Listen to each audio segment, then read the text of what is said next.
My name is Dominique. I host karaoke every Tuesday night at Reed's Local, Dom's Rock Fantasy. Some of you have been there, some of you should come. You probably expected me to talk about Bad Company or the Scorpions, if you know me, but I'm not. I'm talking about the record that really changed my life, changed how I listen to music. Heavy Heads Voyage 2, a Chess Records compilation. They came out in 1969.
When I was 14, either 14 or 15. It was 1994.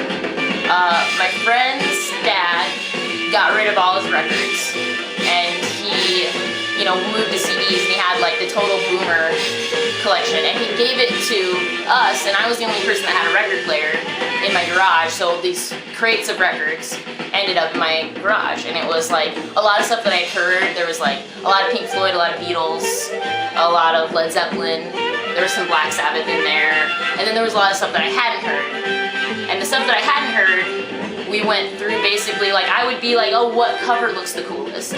So King Crimson, or the Crimson King got listened to, and that blew my mind. But then this cover, right here, and the title, we put this on, not really knowing what to expect. We had heard some of the names, John Lee Hooker, Chuck Berry, Sonny Boy Williamson, but I mean, this cover, we were just like, what the hell is this? And I put it on, and it's seriously like, I did a lot of weed at the time, some stone, but it was like, this is the common thread between all the music that I really, really like. This is like this is what they listen to, you know what I mean? So it kind of like blew my mind. Like it definitely changed the way that I listen to music. Just that concept of it, and like the beat and everything. It's like, it was the common thread between like, obviously the British blues guys, like when you listen to the Rolling Stones, or if you listen to, Jeff Beck, Yardbirds, stuff like that, even Led Zeppelin, if you listen to that stuff, and then you realize that they were emulating their idols, and their idols were 10 years earlier, you know what I mean? And these, not that long, like they're contemporaries in a way too, and then you're like, oh, okay, that makes sense. But then it's also the common thread between between Black Sabbath and the Grateful Dead, you know what I mean? Like, there's none of the music that I really enjoy would have existed without this record, and I wouldn't have really thought about it. Moanin' at Midnight, yeah. That one, because it starts out, that was on the other side, it already played, but it starts out with Howlin' Wolf humming. It starts out with that like, and it sounds like bass with fuzz on it.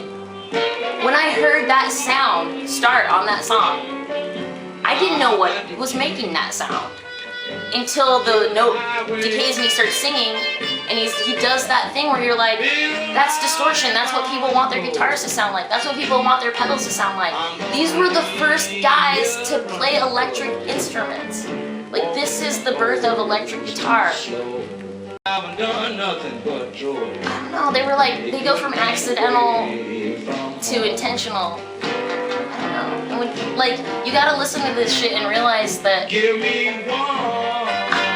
know, this was like the prototype of all prototypes. Like, this is it. You know? Yeah.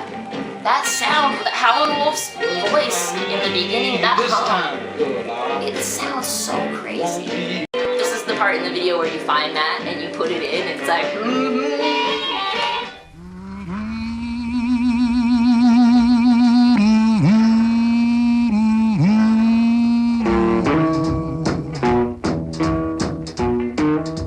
listening to Pink Floyd, so my taste when he gave me these records was like Pink Floyd, Jimi Hendrix, The Doors, classic rock shit.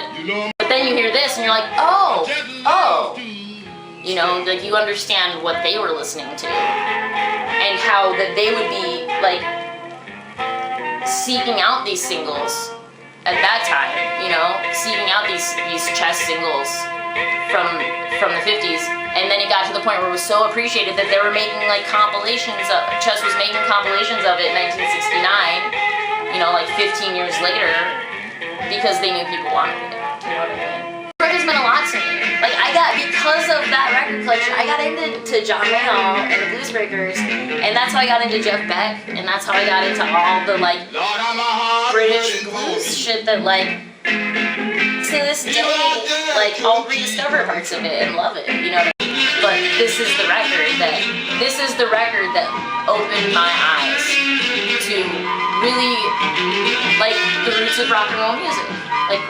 Like this stuff that, like, had sparked my attention. Yes, my attention for rock and roll music was initially sparked by cute guys with lots of hair and guitars. That's what drew me in. But this is the record that showed me what it was. I was like, oh no, there's something there. It's cliche to say that, you know, it's the feeling in the music. Because it's not the feeling in the music that got passed on. It's literally like the structure and the tone. The tone that was accidental for them was this tone that became sought after, and that, you know, that happens in like a lot of genres. But literally the structure is the seed, but also there is something in there. There is that feeling. There's that like moaning at midnight. You know what I mean? This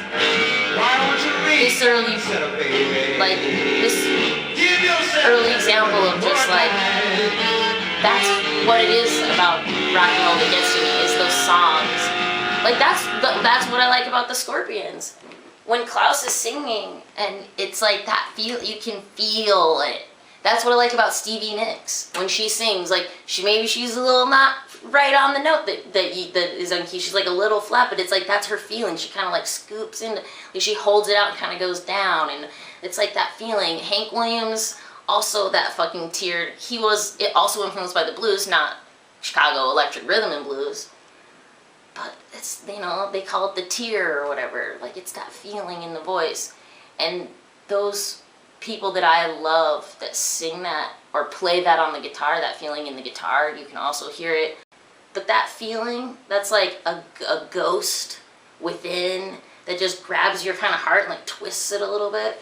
They learned that because they listened to these guys and they emulated it. Like, kids will listen to shit and be like, that is, then they'll, you know, sing into the hairbrush or whatever till they fucking feel it. And like, you need that catalyst.